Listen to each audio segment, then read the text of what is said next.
കാസർഗോഡ് എരഞ്ഞിപ്പുഴയിൽ 3 കുട്ടികൾ ഒഴുക്കിൽപ്പെട്ടു. ഒരാൾ മരിച്ചു, 2 കുട്ടികളെ കാണാതായി. കുളിക്കാനിറങ്ങിയപ്പോഴാണ് അപകടമുണ്ടായത്. 17 വയസ്സുകാരൻ റിയാസ് ആണ് മരിച്ചത്. ഒപ്പമുണ്ടായിരുന്ന യാസിൻ, സമദ് എന്നിവർക്കായി തിരച്ചിൽ തുടരുന്നു.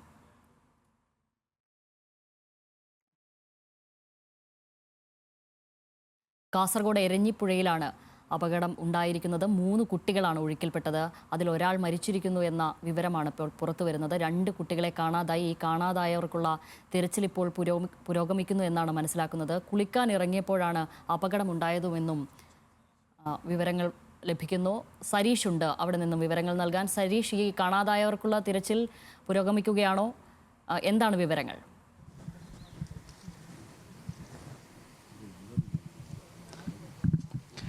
ഇന്ന് ഉച്ചയോടെയാണ് ഈ അപകടം ഉണ്ടാവുന്നത്. ഈ സമീപത്ത് തന്നെയാണ് ഇവരുടെ വീടുകൾ. ഇവരെല്ലാം 3 പേരും ബന്ധുക്കളാണ്. അവർ ഉച്ചയോടെ കുളിക്കാനിറങ്ങുകയും അതിനിടയിൽ ഒഴുക്കിൽപ്പെടുകയുമായിരുന്നു. തുടർന്ന് നാട്ടുകാരാണ് ആദ്യം തിരച്ചിൽ നടത്തിയത്. നാട്ടുകാരുടെ തിരച്ചിലാണ് ഈ 17 വയസ്സുകാരനായ റിയാസിനെ കണ്ടെത്തുന്നത്. റിയാസിനെ ആശുപത്രിയിൽ എത്തിക്കുന്നതിന് മധ്യേ മരണം സംഭവിക്കുകയായിരുന്നു. പക്ഷേ ഇനി 2 പേരെ കൂടി കണ്ടെത്താനുണ്ട്.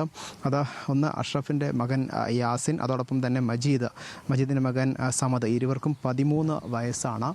ഇവരും ഈ 3 പേരും ഒരുമിച്ചായിരുന്നു കുളിക്കാൻ ഇറങ്ങിയത്. അതിനിടയിലാണ് ഈ ഒഴുക്കിൽപ്പെട്ട് അപകടം സംഭവിക്കുന്നത്.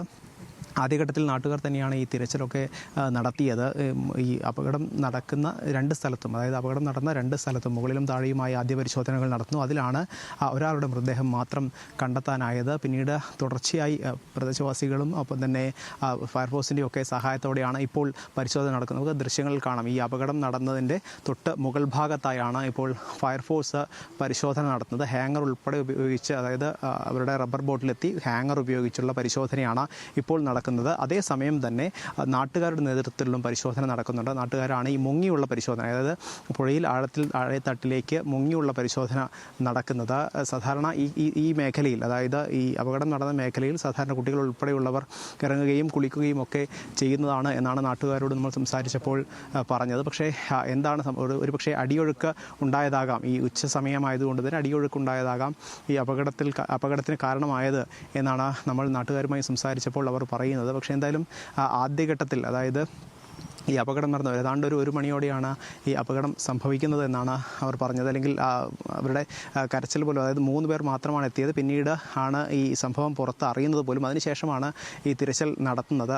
തൊട്ടു പിന്നാലെയാണ് ഈ ആദ്യത്തെ മൃതദേഹം, അതായത് റിയാസിൻ്റെ മൃതദേഹം ലഭിക്കുന്നത്. പിന്നീട് വീണ്ടും പരിശോധന നടത്തുകയായിരുന്നു. എന്തായാലും ഇപ്പോൾ മുങ്ങിയുള്ള പരിശോധന നാട്ടുകാരുടെ നേതൃത്വത്തിലാണ് നടക്കുന്നത്. ഈ ഫയർഫോഴ്സ് എത്തിയെങ്കിലും ഫയർഫോഴ്സിൻ്റെ കൃത്യമായി, അതായത് താഴെത്തട്ടിൽ ഇറങ്ങിയുള്ള പരിശോധനകൾക്ക് ഇപ്പോൾ സാധിക്കുന്ന രീതിയിലുള്ള ഉപകരണങ്ങളോ മറ്റേ സൗകര്യങ്ങളോ ഇപ്പോൾ ഫയർഫോഴ്സിൻ്റെ കയ്യിലില്ല എന്ന് തന്നെയാണ് മനസ്സിലാക്കുന്നത്. നിലവിൽ ഹാങ്ങർ ഉപയോഗിച്ചുള്ള, അതായത് വെള്ളത്തിനടിയിൽ ഏതെങ്കിലും രീതിയിൽ അവർക്ക് ഹുക്ക് ചെയ്യാൻ സാധിക്കുന്ന, അല്ലെങ്കിൽ കുട്ടികളുടെ വസ്ത്രത്തിലോ മറ്റോ ഹുക്ക് ചെയ്യാൻ സാധിക്കുകയാണെങ്കിൽ അതിന് ഉപയോഗിച്ച് അവിടെ കണ്ടെത്തുകയും അതിനുശേഷം താഴെത്തട്ടിൽ പരിശോധന നടത്തി മൃതദേഹം അല്ലെങ്കിൽ ആളെ പുറത്തേക്ക് എടുക്കാനുള്ള സൗകര്യം ഉണ്ടാക്കുകയും ചെയ്യുക എന്നൊരു പ്രവർത്തനമാണ് ഇപ്പോൾ ഫയർഫോഴ്സിൻ്റെ ഭാഗത്തു നിന്നുണ്ടാകുന്നത്.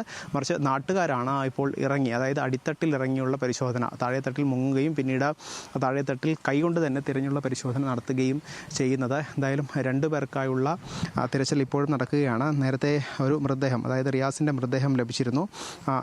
ഈ മൃതദേഹം CM മൾട്ടി സ്പെഷ്യാലിറ്റി ഹോസ്പിറ്റലിലേക്ക് മാറ്റിയിട്ടുണ്ട്. എന്തായാലും പരിശോധന താഴെ, അല്ലെങ്കിൽ ഈ അപകടം നടന്ന മുകളിലും താഴെയുമായി തുടരും എന്ന് തന്നെയാണ് ഇപ്പോൾ ഫയർഫോഴ്സ് അറിയിച്ചിരിക്കുന്നത്.